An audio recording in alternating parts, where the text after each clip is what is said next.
Hey guys, welcome to Conversations with B. I'm always excited about my conversations, but today is even more exciting because I have a fellow Bronco, a fellow alum, and we're here with Kirsten Settle. She is the partner and co-owner of Lonergan Executive Search, Silicon Valley's premier search firm out west. Hi, Kirsten. How are you? Hi, thank you. It's an honor to participate in this, and I think it's really cool what you're doing. Thank you. And we met, I mean, not to, I have to tell you guys how we met. It's not to kind of brag, but we both met because we went back to Western Michigan University because Western Michigan. we were both honored for being alumni winners within our respective categories in marketing. So that's how we met each other. So that was pretty cool to, be on campus and see you IRL. Now, I have so many questions for you, but let's start with if you want to compact your stint at Western, talk about that and also this amazing tech group. So Kirsten also created this Mhm. amazing kind of tech relationship between Silicon Valley and Western that I'd love for you to talk about. And then what brought you out to the West Coast?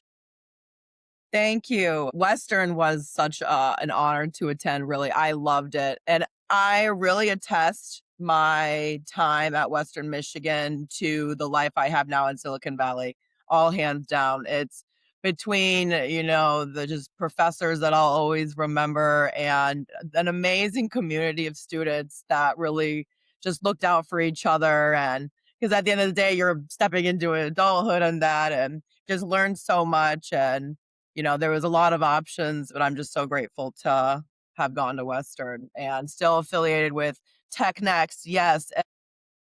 Geez, I think it's been about 10 years. Yeah, it feels Barclay like that. Johnson and George Hoyam and I founded it. And then it was something that it's a way to expose business students at Western to the Silicon Valley immersion. And so venture capital and technology and just the culture of business out here is perhaps, different than what they would be exposed to only in, the place like the Midwest, for example. And so, yeah, it just is a fun way to have exploratory learning. And we're really honored by that. Two cohorts of students a year come out between the fall and the spring and get Oh, that experience. And honestly, the data is at least one student per cohort ends up moving out here, getting a really amazing job out here. Jobs, you wouldn't even imagine. So it's exciting. I mean, I have to, well, first, major kudos. And I know you realize the impact of that, but the fact that, so when you started Tech Next, were you a student or were you done with Oh yeah, West? no, I was a sophomore. Yeah, yeah, yeah. And Barkley was my professor at an exploring entrepreneurship class, and I was a business minor and actually a healthcare administration major. And yes, and it was he had done this program for many years, and it was just kind of in a more developed in a semi more developmental stage. And then I was the youngest one in that cohort, and everyone else was graduating. I was like, oh, I think this is actually really cool. And I don't know, I've always really loved partnering with founders and building things even in, various ways like that. And we just kept doing it because you love it and it's fun. And you like are know that you're impacting, you're helping. And so you just do it. But let's explore that because let's think about your mind. You're a sophomore, and this is also for the students who are undergrad right now who don't realize you can make an impact. So you're a sophomore. You're like, you know what? I want to, understand Silicon Valley more. So how does that work? You're a sophomore. You start this thing called Tech Next. You mentioned the profs. So how do you work on as a sophomore getting the first, I don't know, envoy from KZoo out to Silicon Valley? And you're a sophomore. Like, how did this come about? Like, That's so funny. walk through the steps. My dad is a pilot and both of my parents were in the military, and getting up and going was just a part of our DNA. It's a part of our upbringing. Like you'd wake up in the morning when I was like a kid and we're going up, we're leaving. We're going for 8 hours somewhere for the weekend or wherever. And so that's kind of been my mentality my whole life. Like, let's just go. Come on. And so I've always loved academia, and that was one of the parts I really loved about Western. You have a sense for your peers that are driven like you. There's just this like a sense for that. There's a sense for people who are really creative or just have potential, and like especially young people. And it's amazing what happens when you present someone with an opportunity.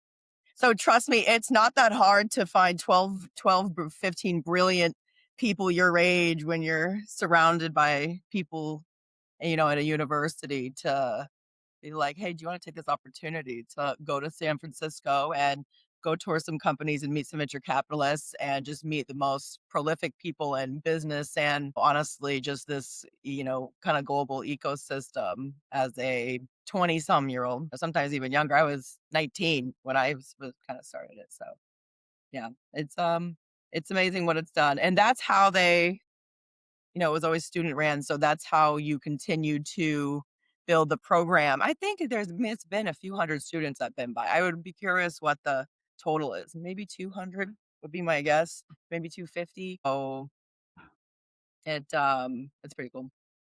So you finished Western. You mentioned you were like, into healthcare admin, minor in business. What brought you physically out to Cali? What was that decision? What was that like? And how was it when you first moved there? Job with Lonergan Partners before I technically walked across the stage graduating from Western in December of 2018. Through the program, I knew I wanted to start my life and career out here. And so I was just really hustling my last year and I would come out here and because of my connections would meet with companies and get a sense for what I wanted to do, because you're a kid in college and I had some direction, but one of them was recruiting, consulting, HR, sales. And those were kind of my four vectors. I realized at that point in my life that I was like, I think I could be happy doing any of those four. I think I could do a good job in a career because you never know what you don't know. And until you're exposed to it and it's presented to you as an option, and your mind opens. And that was one of the things executive search did. I had never even heard of the industry. I looked it up. There's only like a couple firms at the time, at least in 2018, in the state of Michigan that do the executive search, executive recruiting business. And so it wasn't a thing at the job fair, unfortunately. But I did recruiting for the university. I gave the campus tours and I worked the most amount of shifts, the most amount of hours. Of I did course. it for about a year or two, and I just was like, I really love recruiting. I think it's so fun. I think helping people pick a school is a lot like helping people pick a job or a company pick a person because it's a very personal, data driven decision that is deeply emotional because it does change the trajectory of your life. Ultimately, it's a lifestyle choice. However, being a part of being a shepherd in that's fun. And so, whether you're 18 or 48, you're going to go through those life decisions and helping companies pick amazing people for their own growth has been really exciting. So it's so funny how serendipitous it all happens.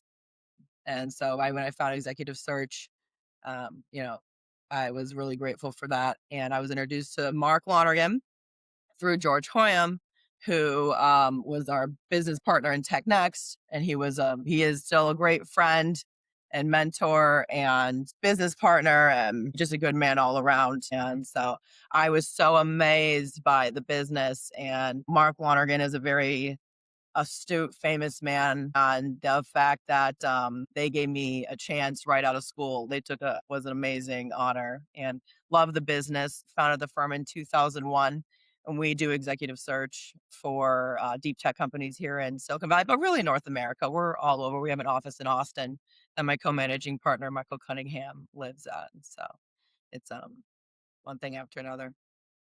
And let's talk about that industry because I obviously, working in tech over the years, seeing the change and seeing the change of skill sets that people need. And I know that you're at the forefront of seeing things happening with semiconductors, AI, all of that. I love that you said deep tech because it really categorizes it deep tech. I have so many questions for you, but let's start with in terms of first, how have you seen from an executive recruiting standpoint, how have you seen the change of skill sets needed over the years with is it, I know AI is, the zeitgeist right now, let's be real. What have you seen in terms of that shift and what companies are looking for? That coupled with the speed of hires, what have you noticed? Because I Sure. always like correlate things that consumers are seeing IRL and day to Yes. day. and Yes. how that butts up against what you're seeing from a manpower perspective. I completely understand. And yeah, there's like an article every day about XYZ happening and I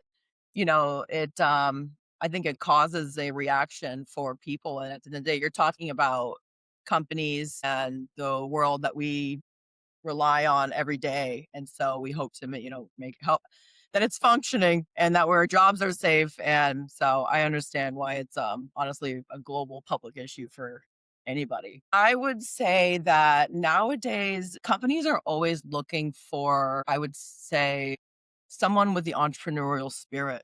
And it's funny that we go back to entrepreneurism, but whether you're a startup or a big public company, someone who's a driver, who's going to get it done, who's going to be motivated, a leader. It doesn't matter what level you're at, by the way, when we talk about leadership. Yes, I focus on CEOs, boards, VPs, folks that report to the CEO.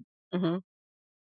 However, no matter what the role is, you're an important contributor, whether you're one of one building a company or one of 500,000, you're contributing and it's important. How is it being a woman working in high executive recruitment in Silicon Valley? I have to ask you that question. Honestly, it's an honor. And I love the work we do because I'm surrounded by generations of women that have built the Silicon Valley. In the work I do, whether it's at a board event or a CEO event or CFO roundtable, I go to. I'm constantly surrounded by really bold, bright, driven women of all ages, types, roles, things. And it's so inspiring. And even I've been in the business for over 7 years. There, I see more of us truly in roles of, leader, like true executive leadership than even I did 7 years ago. I used to be the only woman around the board table most of the time in my projects. However, now that's rare. That really is rare. And so I'd say it's an honor and we must keep up the good fight. That's why I asked that question because, well, going back to what have you seen that's shifting? I know from my times at Moto in orbits, going out to Sunnyvale, visiting or, going to Meta HQ, I know that there are so many women who built tech, built Web 2.0, and continue to build now, as they might say, 3.0 with AI, so on and so forth. But I don't see enough of it. And that's not a you thing. That's just, I don't see enough of it written about. I don't see enough in whether it's the tech crunches of the world. I just don't see enough. And I know that it's there. And that's also why I was excited to talk to you because you see it first and foremost. I feel as if the train has left the station with this technology getting better, bolder, and in the future helping us with cancer and scans and all the other thing, all the exciting things in robotics.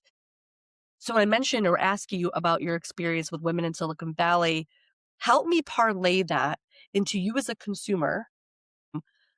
Help me understand what you're finding with is the word disenchantment or hesitation with current people in current jobs working, whether it's accounting, finance, marketing, sales, to incorporate or learn some AI in what they do? Are you in your own circles, do you sense this hesitation of everyday workers folding that in? Or is there still a leadership situation whereby corporations are still figuring out from a leadership level how their teams should incorporate AI in their day-to-day function and flow? What do you see from your conversations as you're recruiting, talking to companies, those quiet conversations in corners about the ever-changing landscape of someone's job as it relates to AI? It's funny, the past, 3, 4 years when AI really started getting traction is when my firm started doing, about 85% of our work, since then in AI. And so on both the software level and the semiconductor systems infrastructure level, we help support the companies that are essentially powering AI or creating LLMs or applying those methodologies to various high performance compute situations, just like you described, whether it's healthcare or next generation agriculture, mining, or the way that the data centers are being powered, like you mentioned. So, um, I would say that AI is not yet figured out. It's kind of a blanket word, and what it means is high performance compute, essentially, whether you're and there's a lot of it's kind of what does it mean to you situation. And so I would say though that as a consumer being open to it, it's helped me quite a lot, honestly. It really does help me of different tasks from professional to personal in my daily life that I'm like, and I can't even believe that that's available to us in this lifetime. It does feel very futuristic, right? And so I think being open on a personal level is good because it's good to be open.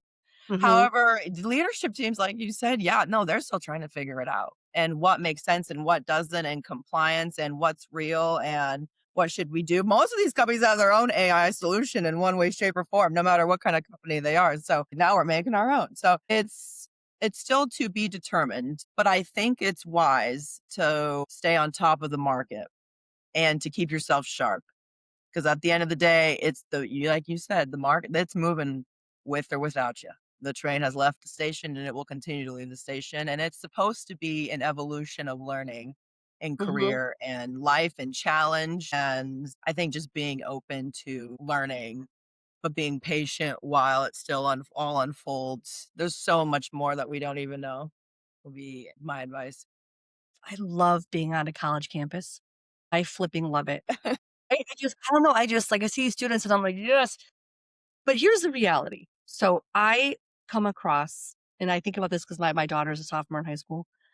Girl, I come across so many families right now whose kids finished undergrad from really good schools, and they can't find gigs.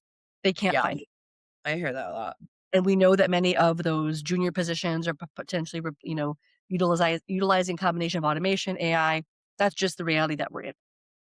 If you would go back in time, this might be a toughie, but knowing what you know now as this professional working in recruitment, working at the top of technology and deep tech, what would you say to a professor or a junior in college about skill sets or classes they should consider taking? Mhm.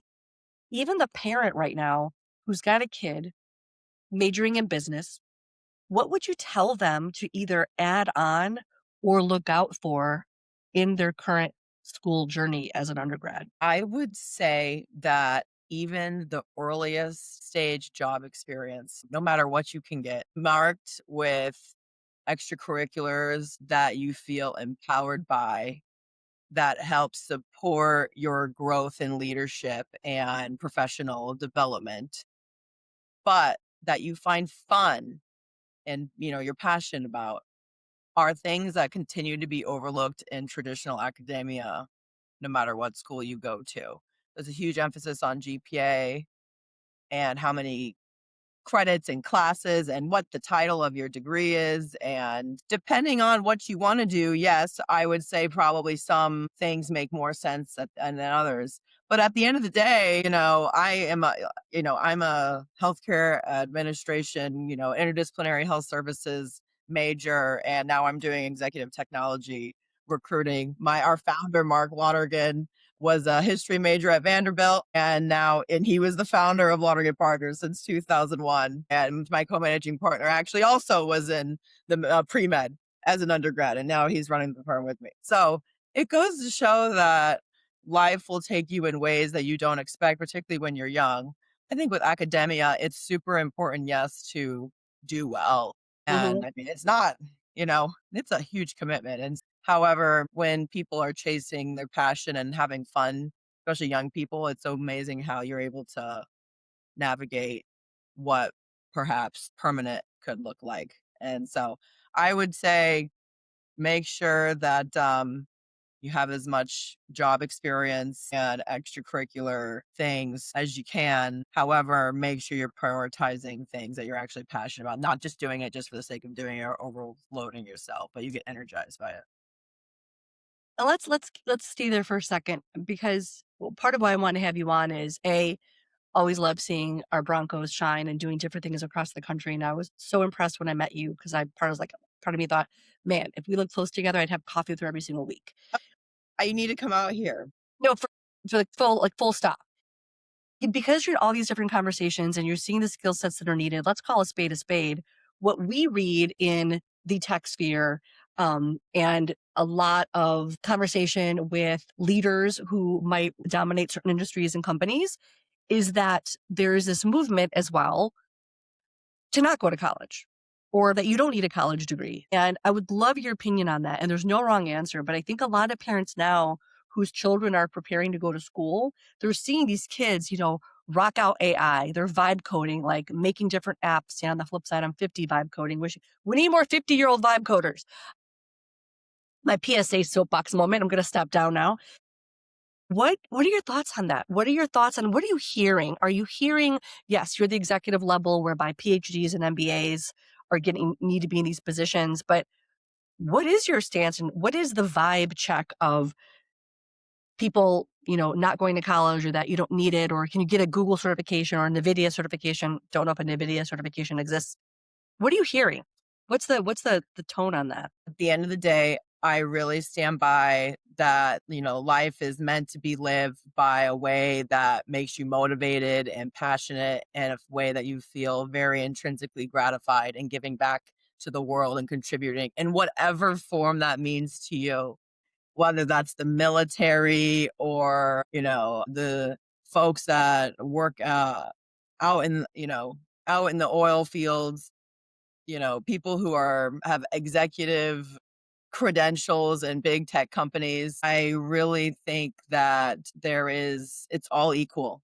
However, getting a college degree does open your opportunities up Hmm. in a way that not having one it's harder to get in. I'm not saying it's impossible, but it's a little bit harder to get in. And so I don't find, I'm proud of Western Michigan University. I'm proud of really all schools. And so I don't think it's about that. But I do think that it is important. But you have to want to do it. It's a huge commitment. It is hard. It is not easy. It's not meant to be easy. And so if you get to that stage in life when it's just not whatever stage in life that is for you that you would be considering that, I think you just have to really say, am I committed to this? Am I committed to these next 4.5 years from, in my case, years? And people have different life situations. So, but I think, if you're going to do it, commit to it. And it's funny when you mentioned Western, I've got a group of really interesting Western friends. Like one is a baseball scout for a major baseball team, and one's, an honors college dean. When you talk to your circle, when you are interviewing people to potentially represent them, we talk about alumni networks. And I do think like Western, I didn't know it at the time. Like when I went to Western, it fit me, the campus fit me, the vibe fit me. To be honest, when I was that age, Kirsten, I wasn't thinking about an alumni network, but I know that certain schools versus others are kind of known for that alumni network. And we can name 10 schools right now. In your experience as a recruiter, co-owning a business, managing a business, how important have you seen that come in your conversations, whether it's recruiting somebody with, oh, they went to this school, or, oh, I know this guy, this gal from this program. Do you think students, whether they're current students or right when they graduate, don't utilize the alumni networks enough for whatever it is, open door, conversation, a coffee, whatever? Talk about that because I love where I went to school too. But to give you a context to why I mentioned this topic, when I moved to Chicago, I think I knew one person who moved there after I did from school.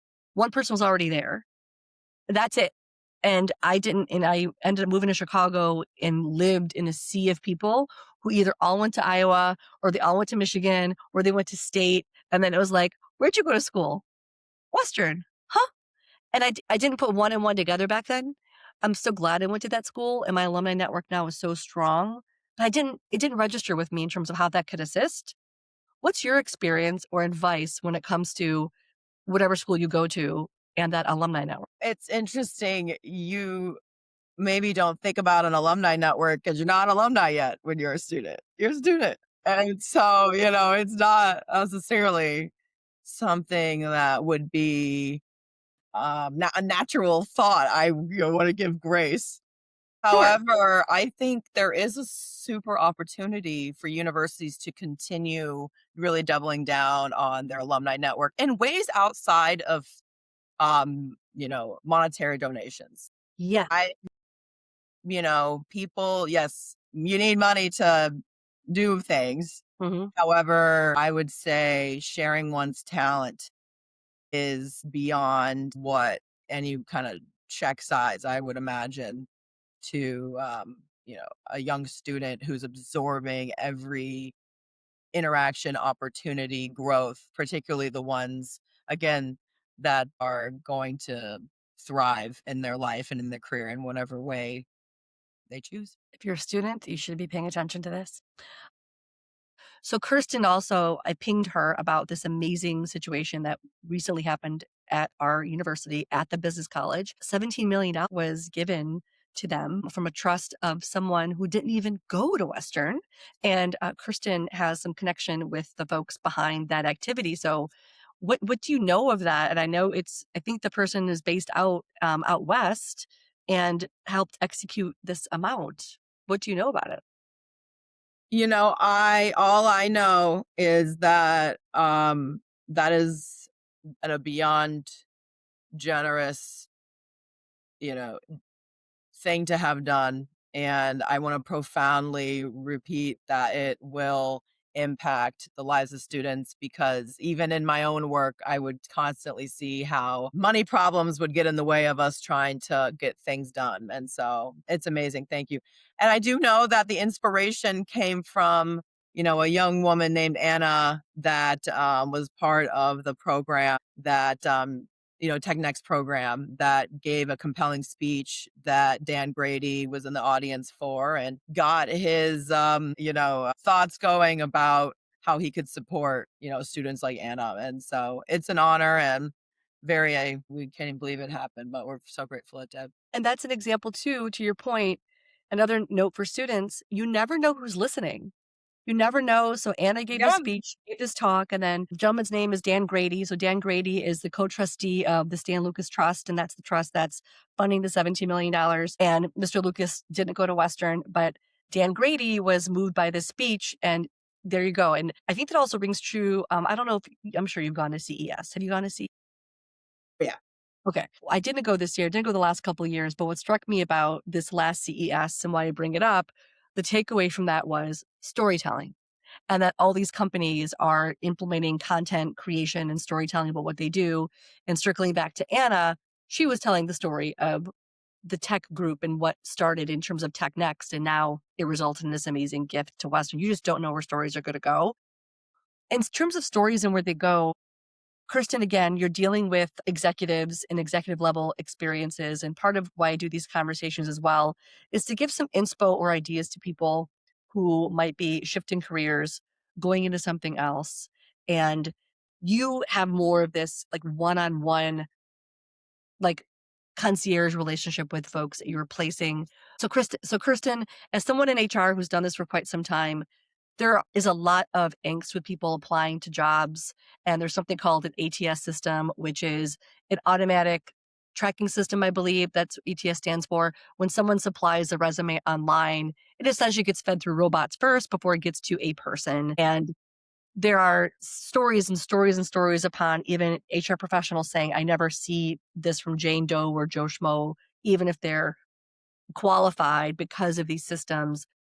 Do you have any advice or tips for people who are searching? Obviously, you're dealing with, the upper echelon of your recruitment efforts. But what do you think, given being in HR for so long, that folks should consider as they are applying, even if it's upskilling? A resume, an application doesn't get people a job. People get people jobs. At the end of the day, there is a person that's going to make the decision.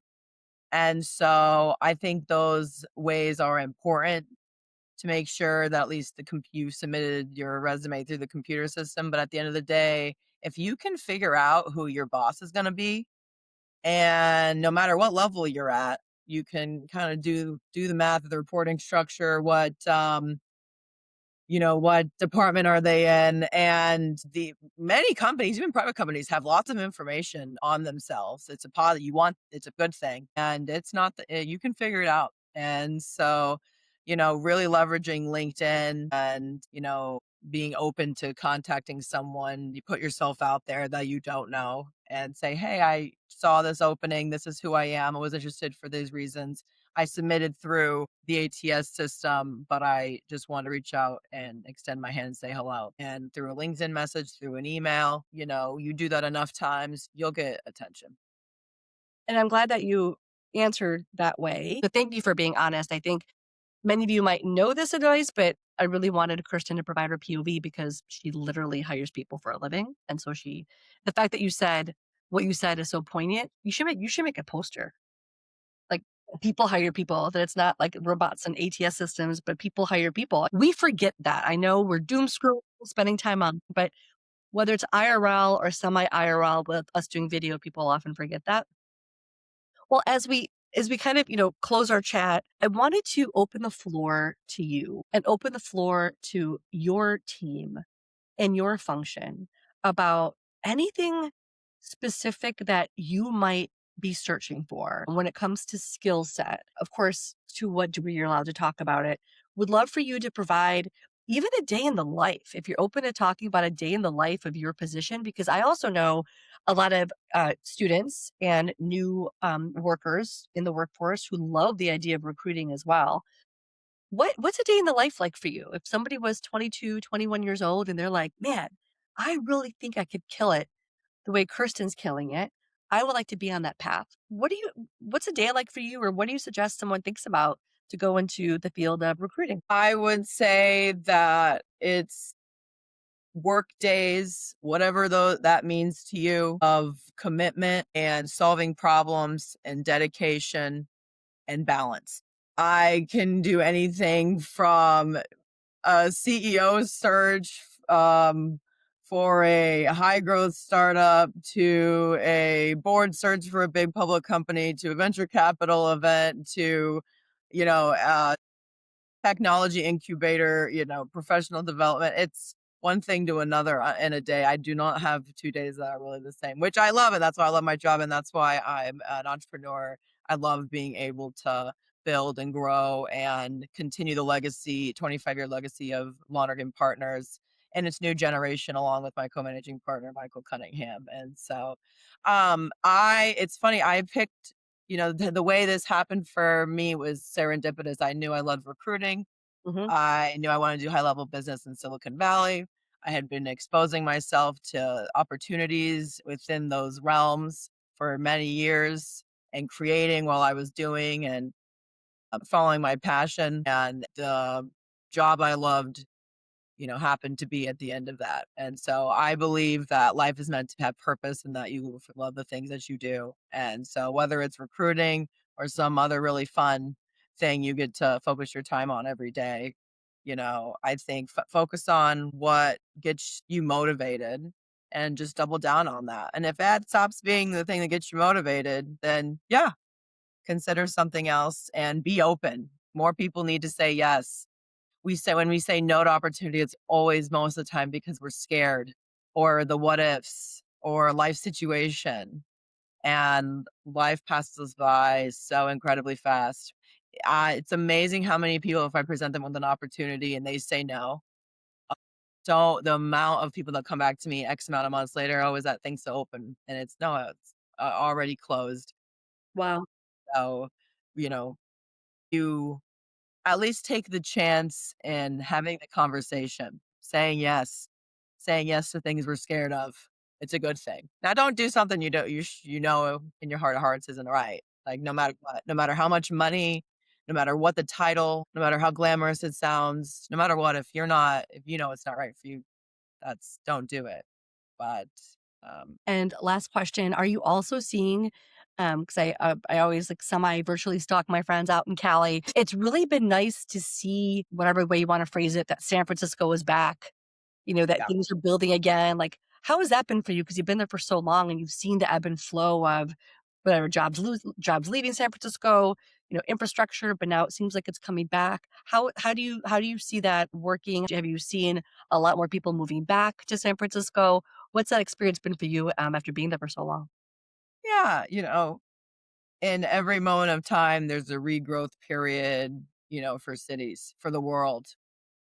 And I love living in the Bay Area. This is one of my favorite parts of the world.